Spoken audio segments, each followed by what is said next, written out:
തൃശൂർ ജില്ലയിലെ ചാവക്കാട് ബീച്ചിന് സമീപത്തായിരുന്നു നാടിനെ നടുക്കിയ സംഭവം അരങ്ങേറിയത്. മീൻപിടുത്തത്തിന് പോയ മത്സ്യത്തൊഴിലാളികൾ തിരികെ എത്തി അവരുടെ വല വലിച്ച് കരയിലേക്ക് കയറ്റിയ സമയത്തായിരുന്നു കൂട്ടത്തിലുണ്ടായിരുന്ന ഒരു വ്യക്തി സമീപത്തുണ്ടായിരുന്ന തെങ്ങിൻതോപ്പിന് സമീപത്ത് ഒരു കാഴ്ച കാണുന്നത്. തെങ്ങിൻതോപ്പിന് സമീപത്തായി ഒരു കൊച്ചുകുട്ടിയുടെ കാല് കിടക്കുന്ന കാഴ്ചയായിരുന്നു അവർ കണ്ടത്. കൂട്ടത്തിലുണ്ടായിരുന്ന ആളുകൾ തെങ്ങിൻതോപ്പിന് സമീപത്തെ ഓടിയെത്തിയപ്പോൾ ഒരാൺകുട്ടി അവിടെ കിടക്കുന്നതാണ് അവർ കണ്ടത്. അവൻ ധരിച്ചിരുന്ന വസ്ത്രങ്ങളൊക്കെ സമീപത്തായി ചിതറിക്കിടക്കുന്നുണ്ടായിരുന്നു. നടഞ്ഞുപോയ മത്സ്യത്തൊഴിലാളികൾ ഉടൻ തന്നെ അധികാരികളെ വിവരമറിയിച്ചു. നാട്ടുകാർ വിവരമറിയിച്ചതിനെ തുടർന്ന് SI ഉൾപ്പെടുന്ന സംഘം സംഭവസ്ഥലത്തേക്ക് എത്തി. അപ്പോഴേക്കും പ്രദേശമാകെ ആളുകളെ കൊണ്ട് നിറഞ്ഞിരുന്നു. തലേ ദിവസം രാത്രിയിൽ സമീപത്തുണ്ടായിരുന്ന ഒരു ദേവീക്ഷേത്രത്തിൽ ഉത്സവം നടക്കുന്നുണ്ടായിരുന്നു. കടൽ തീരത്ത് വലിയ തിരക്കുള്ളതിനാൽ തന്നെ സമീപത്തുണ്ടായിരുന്ന സ്റ്റേഷനുകളിലെ പോലീസുകാരൊക്കെ അവിടെ ഡ്യൂട്ടിക്കുണ്ടായിരുന്നു. വെളുക്കുന്നതുവരെ ഡ്യൂട്ടിക്കുണ്ടായിരുന്ന പോലീസുകാർ അവിടെ നിന്ന് മടങ്ങിപ്പോയിട്ട് അധിക സമയമായിട്ടുണ്ടായിരുന്നില്ല. അപ്പോഴാണ് നാട്ടുകാർ വിവരമറിയിച്ചതിനെ തുടർന്ന് വീണ്ടും പോലീസ് സംഘം അവിടേക്ക് എത്തിയത്. സംഭവസ്ഥലത്തെത്തിയ പോലീസ് സംഘം നാട്ടുകാരെയൊക്കെ അവിടെ നിന്ന് മാറ്റിയ ശേഷം ക്രൈം സീൻ സീൽ ചെയ്തു. മൃതദേഹം കിടക്കുന്നതിന് സമീപ പ്രദേശങ്ങളിൽ വിശദമായി പരിശോധന നടത്തിയ സമയത്തായിരുന്നു ആ കുട്ടിയുടെ ഡ്രസ്സിനൊപ്പം മുതിർന്ന ഒരു വ്യക്തിയുടെ അടിവസ്ത്രം കൂടി അവിടെ കിടക്കുന്നത് പോലീസിന്റെ ശ്രദ്ധയിൽപ്പെട്ടത്. SI വിവരമറിയിച്ചതിനെ തുടർന്ന് DYSP അടങ്ങുന്ന സംഘവും ഫോറൻസിക് സംഘവും ഡോഗ് സ്ക്വാഡ് സംഭവസ്ഥലത്തേക്ക് എത്തി. ആ പ്രദേശവും കുട്ടിയുടെ മൃതദേഹവും സമീപത്തുണ്ടായിരുന്ന വസ്ത്രങ്ങളുമൊക്കെ മണം പിടിച്ചു നോക്കിയ പോലീസ് നായ ഉത്സവം നടന്ന അമ്പലത്തിന് സമീപത്തേക്കാണ് എത്തിയത്. അതുകൊണ്ട് തന്നെ ഉത്സവം കൂടാനെത്തിയ കുട്ടിയാകാം മരണപ്പെട്ട് കിടക്കുന്നതെന്ന് പോലീസ് നിഗമനത്തിലെത്തി. പല സ്ഥലങ്ങളിൽ നിന്നും ഉത്സവത്തിന് ആളുകൾ വന്നിരിക്കാൻ സാധ്യതയുള്ളതുകൊണ്ട് തന്നെ DYSPയുടെ നേതൃത്വത്തിൽ സമീപ ജില്ലകളിലുണ്ടായിരുന്ന എല്ലാ പോലീസ് സ്റ്റേഷനുകളിലും ഏതെങ്കിലും മാൻ മിസ്സിംഗ് കേസ് രജിസ്റ്റർ ചെയ്തിട്ടുണ്ടോ എന്നുള്ള കാര്യം അന്വേഷിക്കാൻ ഉത്തരവിട്ടു. ഈ സമയം ഫോറൻസിക് സംഘം വിശദമായ പരിശോധന ആരംഭിച്ചിരുന്നു. ഫോറൻസിക് സംഘത്തിന്റെ പരിശോധന ആരംഭിക്കുമ്പോൾ തന്നെ അവർ ചില കാര്യങ്ങൾ പോലീസിനോട് പറഞ്ഞു. ആ കുട്ടി അതിക്രൂര പീഡനത്തിന് ഇരയായിട്ടുണ്ട്. ഉത്സവം കാണാനെത്തിയ കുട്ടിയെ മുതിർന്ന ഏതോ ചില വ്യക്തികൾ ചേർന്ന് പീഡിപ്പിച്ചിരിക്കുകയാണെന്ന് പോലീസ് നിഗമനത്തിലെത്തി. തലേ ദിവസം രാത്രിയിൽ ക്ഷേത്രത്തിൽ ചടങ്ങുകൾ നടക്കുന്നതുകൊണ്ട് തന്നെ ആളുകളുടെയും പോലീസുകാരുടെയും എല്ലാം ശ്രദ്ധ ക്ഷേത്ര പരിസരത്തും കടൽ തീരത്തുമായിരുന്നു. അതുകൊണ്ട് തന്നെ തെങ്ങിൻതോപ്പിൽ ഇത്തരത്തിലൊരു സംഭവം നടക്കുന്ന കാര്യം അവരാരും അറിഞ്ഞതുമില്ല. ഇൻക്വസ്റ്റ് നടപടികൾ പൂർത്തിയാക്കുന്നതിനിടയിലായിരുന്നു വിവിധ സ്റ്റേഷനുകളിൽ നിന്ന് DYSPക്ക് നിർദ്ദേശങ്ങൾ ലഭിച്ചത്. ഒരു സ്റ്റേഷനിലും അത്തരത്തിലൊരു മാൻ മിസ്സിംഗ് കേസ് രജിസ്റ്റർ ചെയ്തിട്ടില്ല എന്നുള്ള നിർദ്ദേശമായിരുന്നു DYSPക്ക് ലഭിച്ചത്. DYSPയുടെ നിർദ്ദേശപ്രകാരം സംഭവസ്ഥലത്തെത്തിയ ഫോട്ടോഗ്രാഫർ കുട്ടിയുടെ നിരവധി ചിത്രങ്ങളാണ് എടുത്തത്. ആ ഫോട്ടോസുമായി പോലീസ് സംഘം വീടുകൾ തോറും കയറിയിറങ്ങി ഒരു അന്വേഷണം നടത്തി. പോലീസുകാരും നാട്ടുകാരുമൊക്കെ വീടുകൾ കയറിയിറങ്ങി അന്വേഷണം നടത്തുന്നതിനിടയിലാണ് ചാവക്കാട് സ്റ്റേഷനിൽ ഒരു കുട്ടി മിസ്സായത് സംബന്ധിച്ചുള്ള പരാതിയുമായി മാതാപിതാക്കൾ എത്തുന്നത്. തലേ ദിവസം ഉത്സവം കാണുന്നതിനായി മാതൃ സഹോദരനോടൊപ്പം ആ കടൽ തീരത്തേക്ക് അവരുടെ മകൻ പോയിരുന്നു. കടൽ തീരത്തേക്ക് ഉത്സവം കാണാൻ പോയ കുട്ടി പിന്നീട് തിരികെ എത്തിയില്ല. മകനൊപ്പം അവന്റെ സുഹൃത്തുക്കൾ കൂടി ഉണ്ടായിരുന്നു. അതുകൊണ്ട് തന്നെ ആ അച്ഛനും അമ്മയും സുഹൃത്തുക്കളുടെയൊക്കെ വീട്ടിൽ കയറി അന്വേഷണം നടത്തിയെങ്കിലും അവരുടെ മകൻ സുഹൃത്തുക്കൾക്കൊപ്പം അവരുടെ ആരുടെയും വീടുകളിൽ എത്തിയിട്ടില്ല എന്നുള്ള വിവരമാണ് മാതാപിതാക്കൾക്ക് ലഭിച്ചത്. സംഭവം നടക്കുന്ന ദിവസം രാത്രിയിൽ സുഹൃത്തുക്കൾക്കൊപ്പം ഒരുപാട് സമയം അവനും ഉണ്ടായിരുന്നു. അവനവന്റെ മാമനൊപ്പം വീട്ടിലേക്ക് തന്നെ മടങ്ങിയിട്ടുണ്ടാകുമെന്നാണ് തങ്ങൾ കരുതിയതെന്ന് പല കുട്ടികളും മാതാപിതാക്കളോട് പറഞ്ഞു. കാണാതായ മകനെ അന്വേഷിച്ച് മാതാപിതാക്കളായ പ്രീതിയും രഘുവും അവരുടെ സഹോദരന്റെ വീട്ടിലെത്തി. അയാൾക്കൊപ്പമാണ് മകൻ പോയതെങ്കിലും ഉത്സവ സമയത്ത് തന്റെ സുഹൃത്തുക്കളെ കണ്ട അവർക്കൊപ്പം കളിക്കാൻ കൂടിയിരുന്നു. അമ്പലപ്പറമ്പിൽ മറ്റു പരിപാടികൾ നടക്കുന്നതിനാൽ അവനൊപ്പം ഉണ്ടായിരുന്ന അവന്റെ മാമൻ മറ്റു പരിപാടികൾ കാണുന്നതിനായി ആ പ്രദേശത്തേക്ക് മാറി നിന്നു. പിന്നീട് അയാൾ തിരികെ എത്തിയ സമയത്ത് ആ കുട്ടികളെയും അവിടെയെങ്ങും കണ്ടില്ല. സുഹൃത്തുക്കൾക്കൊപ്പം അവൻ വീട്ടിലേക്ക് പോയതാകാമെന്നാണ് അയാൾ കരുതിയത്. ക്ഷേത്ര പരിസരത്തും സമീപത്തുണ്ടായിരുന്ന വീടുകളിലുമൊക്കെ ആ മാതാപിതാക്കൾ തിരച്ചിൽ നടത്തിയെങ്കിലും മകനെ കണ്ടെത്താൻ കഴിഞ്ഞില്ല. ആ സാഹചര്യത്തിലാണ് ചാവക്കാട് സ്റ്റേഷനിലെത്തി അവർ പരാതി നൽകിയത്. ഒരു മാൻ മിസ്സിംഗ് കേസ് രജിസ്റ്റർ ചെയ്ത സാഹചര്യത്തിൽ ആ വിവരം ഉടൻ തന്നെ സ്റ്റേഷനിലുണ്ടായിരുന്ന SI DYSPയെ അറിയിച്ചു. ഈ സമയത്ത് കടൽ തീരത്ത് ഫോറൻസിക് സംഘത്തിന്റെ നടപടികൾ പുരോഗമിക്കുകയായിരുന്നു. ഇൻക്വസ്റ്റ് നടപടികൾ പൂർത്തിയാക്കിയ ശേഷം മൃതദേഹം മെഡിക്കൽ കോളേജിലേക്ക് ഷിഫ്റ്റ് ചെയ്തു. പരാതിയുമായി എത്തിയ മാതാപിതാക്കളെയും കൂട്ടി സ്റ്റേഷൻ SI ഉടൻ തന്നെ ആശുപത്രിയിലേക്ക് പുറപ്പെട്ടു. പോസ്റ്റ്മോർട്ടം നടപടികൾ ആരംഭിക്കാൻ പോകുന്ന സമയത്തായിരുന്നു മാതാപിതാക്കളെയും കൂട്ടി പോലീസ് സംഘം ആശുപത്രിയിലേക്ക് എത്തിയത്. വെള്ളത്തുണി പുതപ്പിച്ച് അവിടെ ഒരു സ്ട്രക്ചറിൽ കിടത്തിയിരിക്കുന്ന മൃതദേഹത്തിന് സമീപത്തേക്കായിരുന്നു പോലീസുകാർ ആ മാതാപിതാക്കളെ കൊണ്ടുപോയത്. മൃതദേഹത്തിന്റെ തലയുടെ ഭാഗത്തെ വെള്ളത്തുണി മാറ്റിയ സമയത്ത് തന്നെ ആ മാതാപിതാക്കൾ നിലവിളിച്ച് കരഞ്ഞുകൊണ്ട് അവിടെ ബോധരഹിതരായി വീണു. തലേ ദിവസം ഉത്സവം കാണാൻ പോയ തങ്ങളുടെ മകൻ തണുത്തു വിറച്ച് വിറങ്ങലിച്ച് അവിടെ കിടക്കുന്ന കാഴ്ച തീർത്ത് ഹൃദയഭേദകമായിരുന്നു. അവിടെ കൂടി നിന്നിരുന്ന പോലീസുകാരെ പോലും കണ്ണീരിലാഴ്ത്തിയ നിമിഷങ്ങളായിരുന്നു അത്. എത്രയും വേഗം തന്നെ പ്രതികളിലേക്ക് എത്തുന്നതിനുള്ള നടപടികളായിരുന്നു DYSPയുടെ നേതൃത്വത്തിലുള്ള സംഘം പിന്നീട് ആരംഭിച്ചത്. നടപടികളുടെ ഭാഗമായി ചാവക്കാട് സ്റ്റേഷനിൽ നേരത്തെ ഇതേ രീതിയിൽ നടന്നിട്ടുള്ള പീഡന പരാതികളെക്കുറിച്ച് വിശദമായി ഒന്ന് അന്വേഷിക്കാൻ പോലീസ് തീരുമാനിച്ചു.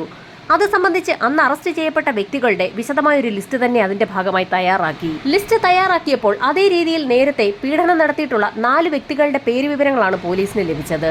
ചാവക്കാടുകാരായ 4 പേരെയും പോലീസ് സംഘം ഉടൻ തന്നെ സ്റ്റേഷനിലേക്ക് വിളിച്ചു വരുത്തി ചോദ്യം ചെയ്യൽ ആരംഭിച്ചു.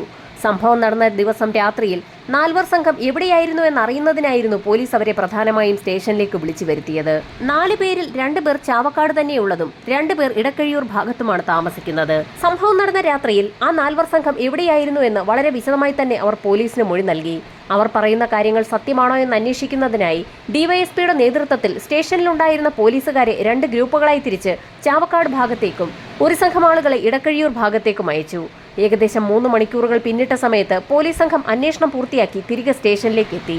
ചാവക്കാടുകാരായ 2 വ്യക്തികൾ പറഞ്ഞ കാര്യങ്ങൾ പൂർണ്ണമായും ശരിയാണെന്ന് പോലീസിന് അന്വേഷണത്തിൽ നിന്നും വ്യക്തമായി. ഇടക്കഴിയൂർ ഭാഗത്തുള്ള 2 വ്യക്തികളെക്കുറിച്ച് പോലീസ് സംഘം വിശദമായി അന്വേഷിച്ച ആ റിപ്പോർട്ട് ഡിവൈഎസ്പി വിശദമായി തന്നെ വായിച്ചു നോക്കി. ഉത്സവം നടന്ന ക്ഷേത്ര പരിസരത്ത് തന്നെയാണ് ഹംസു എന്നും ആൻഡ്രൂസ് എന്നും പേരുള്ള ആ 2 വ്യക്തികളുടെയും വീടുകൾ. നേരത്തെ പോലീസ് സംഘം ചോദ്യം ചെയ്ത സമയത്ത് ഹംസു എന്ന വ്യക്തി പറഞ്ഞിരുന്നത് ഉത്സവം നടന്ന സമയത്ത് അയാൾ രാത്രി 11 മണിയോടുകൂടി ഉത്സവം കണ്ട ശേഷം തിരികെ വീട്ടിലേക്ക് പോയി എന്നാണ്. എന്നാൽ ആൻഡ്രൂസ് എന്ന വ്യക്തി പറഞ്ഞത് ഉത്സവം കഴിഞ്ഞ് ഏകദേശം രാവിലെ 7 മണിയോടുകൂടിയാണ് അയാൾ തിരികെ വീട്ടിലേക്ക് പോയതെന്നായിരുന്നു. ആൻഡ്രൂസ് എന്ന വ്യക്തി രാവിലെ 7 മണി വരെ ക്ഷേത്ര പരിസരത്തുണ്ടായിരുന്നു എന്ന് അയാൾ പോലീസിന് മൊഴി നൽകിയപ്പോൾ തന്നെ പോലീസുകാർക്ക് ഒരു സംശയം തോന്നി. അതുകൊണ്ട് തന്നെ അയാൾ പറഞ്ഞ കാര്യങ്ങൾ സത്യമാണോ എന്നറിയുന്നതിനായി പോലീസ് സംഘം അയാളുടെ വീട്ടിലും പരിസരത്തും നടത്തിയ അന്വേഷണത്തിന്റെ ഭാഗമായി ഉണ്ടായ റിപ്പോർട്ട് ആദ്യം തന്നെ ഡിവൈഎസ്പി വായിച്ചു നോക്കി.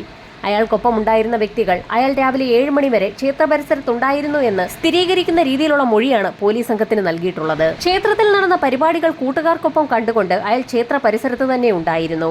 രാത്രിയിൽ ഉറക്കം വന്ന അയാൾ ആ ഭാഗത്ത് തന്നെ കിടന്നുറങ്ങുകയായിരുന്നു. രാവിലെ 7 മണിയോടുകൂടി ഉണർന്നെഴുന്നേറ്റ അയാൾ തന്റെ സുഹൃത്തുക്കൾക്കൊപ്പമാണ് വീട്ടിലേക്ക് പോയത്. അക്കാര്യങ്ങളൊക്കെ സുഹൃത്തുക്കൾ പോലീസിന് മൊഴി നൽകിയിട്ടുണ്ട്. ആൻഡ്രൂസ് പറയുന്ന കാര്യങ്ങളെല്ലാം പൂർണ്ണമായും ശരിയാണെന്ന് ഡിവൈഎസ്പിക്ക് മനസ്സിലായി. പിന്നീട് അദ്ദേഹത്തിന്റെ അന്വേഷണം ഹംസു എന്ന വ്യക്തിയിലേക്കാണ് തിരിഞ്ഞത്. ഹംസുവിന്റെ മൊഴി അനുസരിച്ച് അയാൾ രാത്രി 11 മണിയോടുകൂടി ക്ഷേത്ര പരിസരത്തു നിന്നും വീട്ടിലേക്ക് പോയിട്ടുണ്ട്. തൊട്ടടുത്ത ദിവസം രാവിലെ 10 മണിയോടുകൂടി ഒരു കുട്ടിയുടെ മൃതദേഹം സമീപത്തുള്ള തെങ്ങിൻതോപ്പിൽ കിടക്കുന്നതായി ചില നാട്ടുകാർ അറിയിച്ചതിനെ തുടർന്നാണ് അയാൾ വീണ്ടും കടൽ തീരത്തിന്റെ പരിസരത്തേക്ക് എത്തിയത്. അയാൾ പറഞ്ഞ കാര്യങ്ങൾ 100% സത്യമാണോ എന്നറിയുന്നതിനായി സ്റ്റേഷനിൽ ഉണ്ടായിരുന്ന പോലീസ് സംഘം നടത്തിയ അന്വേഷണത്തിന്റെ റിപ്പോർട്ട് ഡിവൈഎസ്പി ഒന്ന് വായിച്ചു നോക്കി. ഈ സമയത്തായിരുന്നു ഹംസു നൽകിയ മൊഴിയിൽ ചില വൈരുദ്ധ്യങ്ങളുണ്ടെന്ന് ഡിവൈഎസ്പിക്ക് മനസ്സിലായത്. അത് മറ്റാരുമായിരുന്നില്ല, ഹംസുവിന്റെ ഭാര്യയുടെ മൊഴി തന്നെയായിരുന്നു. ഹംസു നൽകിയ മൊഴി രാത്രി 11 മണിക്ക് വീട്ടിലെത്തിയെന്നായിരുന്നു എങ്കിൽ ഹംസുവിന്റെ ഭാര്യ പോലീസിന് നൽകിയ മൊഴി വെളുപ്പിനെ ഏകദേശം 4:30 മണിയോടുകൂടിയായിരുന്നു ഹംസു അമ്പലപ്പറമ്പിൽ നിന്നും വീട്ടിലേക്ക് എത്തിയതെന്നായിരുന്നു. ഭാര്യയുടെ മൊഴി പോലീസ് സംഘം ഹംസുവിനെ അറിയിച്ച സമയത്ത് അയാൾ വീണ്ടും മൊഴി മാറ്റി.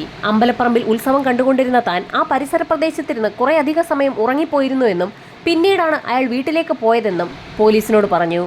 അതുകൊണ്ട് തന്നെ സമയം ഏകദേശം 11 മണി മാത്രമേ കഴിഞ്ഞിട്ടുണ്ടാകൂ എന്നാണ് താൻ കരുതിയതെന്നും താൻ വീട്ടിലെത്തിയത് 4:30 മണി പിന്നിട്ട സമയത്താണെന്ന് ഭാര്യ പറഞ്ഞെങ്കിൽ ഒരുപക്ഷെ അതായിരിക്കാം സത്യമെന്നും താൻ സമയമത്ര ശ്രദ്ധിച്ചില്ല എന്നും അയാൾ പോലീസിനോട് പറഞ്ഞു. ഹംസു മൊഴി തിരുത്തി പറഞ്ഞതോടുകൂടി പോലീസിന്റെ അന്വേഷണം ആകെ വഴിമുട്ടിയ അവസ്ഥയിലായി. വർഷങ്ങൾക്ക് മുൻപ് ഇതേ രീതിയിൽ തന്നെ ഒരു കുട്ടിയെ അതിക്രൂരമായി പീഡിപ്പിച്ച ഒരു ട്രാക്ക് റെക്കോർഡ് ഹംസുവിനുണ്ട്. അതുകൊണ്ട് തന്നെ ഹംസുവിന്മേലുള്ള പോലീസിന്റെ സംശയം പൂർണ്ണമായും മാറിയില്ല. തന്റെ ചെറുപ്പകാലത്ത് അത്തരത്തിലൊരു അബദ്ധം തനിക്ക് സംഭവിച്ചതാണെന്നൊക്കെ അയാൾ പോലീസിനോട് പല ആവർത്തി പറഞ്ഞു. ന്യായീകരിക്കാൻ തിടുക്കപ്പെട്ട് ഹംസു ശ്രമിക്കുന്നത് പോലീസിൽ സംശയമുണ്ടാക്കി. അതുകൊണ്ട് തന്നെ ഹംസുവിനെ ആ സ്റ്റേഷനിൽ തന്നെ നിരീക്ഷണത്തിൽ വെക്കാൻ പോലീസുകാർ തീരുമാനിച്ചു. ഹംസുവിന് സംശയം തോന്നാതിരിക്കാനായി മറ്റുള്ള 3 പേരെ കൂടി പോലീസ് കസ്റ്റഡിയിൽ വെക്കുന്നത് തുടർന്നു. 4 സംഘം കസ്റ്റഡിയിൽ തുടരുന്നതിനിടയിൽ ഡിവൈഎസ്പിയുടെ നേതൃത്വത്തിൽ 1 സംഘം പോലീസുകാർ മറ്റൊരു കാര്യം അന്വേഷിക്കുകയായിരുന്നു. സംഭവം നടന്ന തെങ്ങിൻതോപ്പിൽ നിന്നും ആ കുട്ടിയുടെ മൃതശരീരത്തിന് സമീപത്ത് നിന്നും മുതിർന്ന ഒരു വ്യക്തിയുടെ അടിവസ്ത്രം കൂടി പോലീസിന് ലഭിച്ചിരുന്നു. MR എന്ന് രേഖപ്പെടുത്തിയിട്ടുള്ള ആ അടിവസ്ത്രം ഏത് കമ്പനിയാണ് വിൽക്കുന്നതെന്ന് ഒരു അന്വേഷണം നടത്താൻ തീരുമാനിച്ച പോലീസ് സംഘം ചാവക്കാടും പരിസരത്തുമുള്ള തുണിക്കടകളൊക്കെ കയറിയിറങ്ങി പരിശോധന നടത്തി. കടകൾ കേന്ദ്രീകരിച്ച് നടത്തിയ അന്വേഷണത്തിൽ MR എന്നത് ലോക്കൽ അടിവസ്ത്രങ്ങൾ വിൽക്കുന്ന കമ്പനിയാണെന്ന് കണ്ടെത്തുകയും അത് ധരിച്ച വ്യക്തി തീർത്തും ഒരു ലോക്കലായിരിക്കാമെന്ന് പോലീസ് നിഗമനത്തിലെത്തുകയും ചെയ്തു. പോലീസിന്റെ കസ്റ്റഡിയിലുള്ള 4 സംഘം ധരിച്ചിരിക്കുന്നത് ആ കമ്പനിയുടെ അടിവസ്ത്രമാണോ എന്ന് തിരിച്ചറിയുന്നതിനായി ഒരു പരീക്ഷണം നടത്താൻ തന്നെ ഡിവൈഎസ്പി അടങ്ങുന്ന സംഘം തീരുമാനിച്ചു. ഡിവൈഎസ്പിയുടെ ഉത്തരവാണെന്ന് പറഞ്ഞുകൊണ്ട് ആ 4 സംഘത്തിന്റെ വസ്ത്രങ്ങൾ അഴിപ്പിച്ച് അവരെ സ്റ്റേഷനിൽ അടിവസ്ത്രത്തിൽ നിർത്തുകയും ചെയ്തു. ഈ സമയത്തായിരുന്നു പോലീസിന്റെ പരീക്ഷണം തീർത്തും വിജയിപ്പിച്ചുകൊണ്ട് നാൽവർ സംഘത്തിൽ ഒരാൾ MR കമ്പനിയുടെ അടിവസ്ത്രം ധരിച്ചു നിൽക്കുന്നത് ശ്രദ്ധയിൽപ്പെടുന്നത്.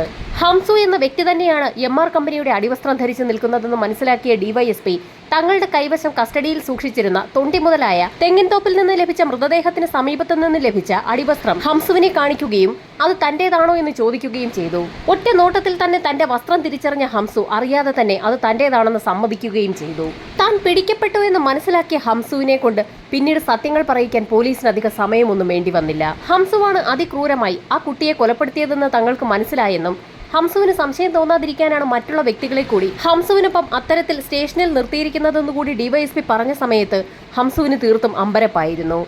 പോലീസ് നടത്തിയ ഒരു നാടകത്തിന്റെ ഭാഗമായി കള്ളങ്ങളെല്ലാം അറിയാതെ തന്നെ ഹംസുവിന്റെ വായിൽ നിന്ന് പുറത്തു വന്നിരിക്കുകയായിരുന്നു. യഥാർത്ഥ കുറ്റവാളിയെ പുറത്തു കൊണ്ടുവരുന്നതിനായി പോലീസ് നടത്തിയ ഒരു നാടകത്തിന്റെ ഭാഗമായി മറ്റുള്ള 3 വ്യക്തികളെ കൂടി അത്തരത്തിൽ സ്റ്റേഷനിൽ നിർത്തേണ്ടി വന്നതിനാൽ ഖേദം പ്രകടിപ്പിച്ചുകൊണ്ട് തന്നെ പോലീസ് സംഘം അവരോട് വസ്ത്രങ്ങൾ ധരിച്ചുകൊള്ളാൻ ആവശ്യപ്പെട്ടു. പോലീസിന്റെ കർക്കശമായ ചോദ്യം ചെയ്യലുകൾക്ക് മുൻപിൽ പിടിച്ചു നിൽക്കാൻ കഴിയാതെ ഹംസു പല കഥകളും പറഞ്ഞു തുടങ്ങി. തീരെ ചെറുപ്പകാലത്ത് തന്നെ ഒരു കുട്ടിയെ അതിക്രൂരമായി പീഡിപ്പിച്ചതിന്റെ പേരിൽ പോലീസ് കസ്റ്റഡിയിലാവുകയും ശിക്ഷ അനുഭവിക്കുകയും ചെയ്ത വ്യക്തിയാണ് ഹംസു. എങ്കിൽ പോലും അതിൽ ഒരു കുറ്റബോധവും തോന്നാത്ത അയാൾ വീണ്ടും അയാളുടെ പ്രവർത്തികൾ തുടർന്നു വരികയായിരുന്നു. ഉത്സവ പറമ്പിൽ നിന്നുമൊക്കെയാണ് അത്തരത്തിൽ കുട്ടികളെ അയാൾ കണ്ടെത്തുന്നത്. വീട്ടുകാർക്കൊപ്പം എത്തുന്ന കുട്ടികൾ ഉത്സവം നടക്കുന്ന സമയത്ത് വീട്ടുകാരുടെ ശ്രദ്ധ മാറുന്ന സമയത്ത് ഒറ്റയ്ക്കാകും. ഈ ഘട്ടത്തിൽ അവരെ പല കാര്യങ്ങളും പറഞ്ഞ് വളരെ വിദഗ്ധമായി ഹംസു അവിടെ നിന്നും മാറ്റും. ദേവീക്ഷേത്രത്തിൽ ഉത്സവം നടന്നുകൊണ്ടിരിക്കുന്നതിനിടയിൽ കൂട്ടുകാർക്കൊപ്പം കളിച്ചു നിന്നിരുന്ന കുട്ടിയെയും അങ്ങനെയാണ് ഹംസു ശ്രദ്ധിച്ചത്. കൂട്ടുകാർക്കൊപ്പം കളിച്ചുകൊണ്ടിരിക്കുന്നതിനിടയിലായിരുന്നു കളിപ്പാട്ടക്കടയിലേക്ക് അവന്റെ ശ്രദ്ധ പോയത്. അങ്ങനെ കളിപ്പാട്ടക്കടയിലേക്ക് ശ്രദ്ധിച്ചുകൊണ്ടിരിക്കുന്ന കുട്ടിയെ ഹംസു വളരെ വിദഗ്ധമായി തന്നെ തന്റെ വരുതിയിലാക്കുകയായിരുന്നു. അവൻ ഇഷ്ടപ്പെട്ട കളിപ്പാട്ടം വാങ്ങി നൽകാമെന്ന് പറഞ്ഞ് ഹംസു വിളിച്ചപ്പോൾ മറ്റൊന്നും ആ കുട്ടി ആലോചിച്ചില്ല. ഹംസുവിനൊപ്പം കൂടിയ ആ കുട്ടിക്ക് അയാൾ കളിപ്പാട്ടം വാങ്ങി നൽകുകയും മറ്റ് കളിപ്പാട്ടക്കടകൾ കാണിച്ചു തരാമെന്നും അവൻ ഇഷ്ടപ്പെട്ടതൊക്കെ വാങ്ങി നൽകാമെന്നും പറഞ്ഞുകൊണ്ട് ബോധപൂർവം അവനോട് സംസാരിച്ചുകൊണ്ട് അവനെ അവിടെ നിന്ന് മാറ്റുകയും ചെയ്തു. അല്പദൂരം മുൻപോട്ട് പോയ ശേഷമായിരുന്നു കുട്ടി താൻ ഒരുപാട് ദൂരം പിന്നിട്ട് പോന്നിരിക്കുന്നു എന്നുള്ള കാര്യം തിരിച്ചറിയുന്നത്. അമ്പലപ്പറമ്പും പിന്നിട്ട് സമീപത്തുള്ള തെങ്ങിൻതോപ്പിന് സമീപത്തേക്ക് അപ്പോഴേക്കും അവരെത്തിയിരുന്നു. അപകടം മനസ്സിലാക്കിയ കുട്ടി തിരികെ ഓടാൻ ശ്രമിച്ചുവെങ്കിലും സമീപത്തുണ്ടായിരുന്ന ഒരു കല്ലിൽ തട്ടി അവിടെ തന്നെ വീഴുകയായിരുന്നു. നിലവിളിച്ച് കരയാൻ ശ്രമിച്ച കുട്ടിയുടെ വായും മൂക്കും പൊത്തിപ്പിടിച്ചുകൊണ്ട് തന്നെ ഹംസു വളരെ ബലമായി തന്നെ അവനെ കീഴ്പ്പെടുത്തി. അല്പസമയത്തിന് ശേഷമാണ് കുട്ടിക്ക് അനക്കമില്ല എന്നുള്ള കാര്യം ഹംസുവിന് തിരിച്ചറിയാൻ കഴിഞ്ഞത്. ഭയന്നുപോയ അയാൾ എന്ത് ചെയ്യണമെന്നറിയാതെ അവിടെ കിടന്നിരുന്ന തന്റെ മുണ്ട് ഷർട്ടുമെടുത്ത് ധരിച്ച് അവിടെ നിന്നും ഓടിപ്പോയി. ക്ഷേത്രത്തിലെ ആരവങ്ങൾക്കിടയിൽ ഒരു കൊച്ചുകുട്ടി സമീപ പ്രദേശത്ത് കിടന്ന് പിടയുന്നത് ആരും തന്നെ ശ്രദ്ധിച്ചതുമില്ല. അപ്പോൾ സമയം ഏകദേശം 4:30 മണി പിന്നിട്ടിരുന്നു. ഹംസു നേരെ ഓടിയെത്തിയത് അയാളുടെ വീട്ടിലേക്കാണ്. വാതിൽ കൊട്ടിയ ഉടൻ തന്നെ ഭാര്യ വാതിൽ തുറന്നു കൊടുക്കുകയും ഹംസു നേരെ വീടിനുള്ളിലേക്ക് പോയി തന്റെ കട്ടിലിൽ കിടന്ന് ഉറങ്ങുകയും ചെയ്തു. അതിരാവിലെ ഒരു കൊച്ചുകുട്ടിയുടെ മൃതദേഹം തെങ്ങിൻതോപ്പിൽ കണ്ടു എന്ന് നാട്ടുകാർ പറയുന്നു എന്ന് ഭാര്യയായിരുന്നു ഹംസുവിനെ അറിയിച്ചത്. അത് കേട്ട ഉടൻ തന്നെ ഹംസു തെങ്ങിൻതോപ്പിന് സമീപത്തേക്ക് എത്തുകയും നാട്ടുകാർക്കൊപ്പം തിരച്ചിലിൽ പങ്കെടുക്കുകയും ചെയ്തിരുന്നു. ഹംസുവിന്റെ കുറ്റസമ്മതമൊഴി രേഖപ്പെടുത്തിയ പോലീസ് സംഘം ഹംസുവുമായും ആ കുട്ടിയുമായും ബന്ധപ്പെട്ടുള്ള എല്ലാ വിവരങ്ങളും ശേഖരിച്ചു. പോസ്റ്റ്മോർട്ടം റിപ്പോർട്ടിന്റെ അടിസ്ഥാനത്തിൽ കുട്ടിയുടെ ശരീരത്തിൽ നിന്ന് ലഭിച്ച സെമൻ DNA പരിശോധനയിൽ ഹംസുവിന്റേത് തന്നെയെന്ന് തെളിഞ്ഞു. അന്വേഷണം അതിവേഗം പൂർത്തിയാക്കിയ പോലീസ് സംഘം കുറ്റപത്രം കോടതിയിൽ സമർപ്പിച്ചു. എല്ലാ തെളിവുകളും സാക്ഷിമൊഴികളും ഹംസുവിനെതിരായിരുന്നു. ഇത്തരത്തിൽ വലിയൊരു കുറ്റകൃത്യം ചെയ്തതിനെ തുടർന്ന് കോടതി പരമാവധി ശിക്ഷയായ വധശിക്ഷയാണ് ഹംസുവിന് വിധിച്ചത്.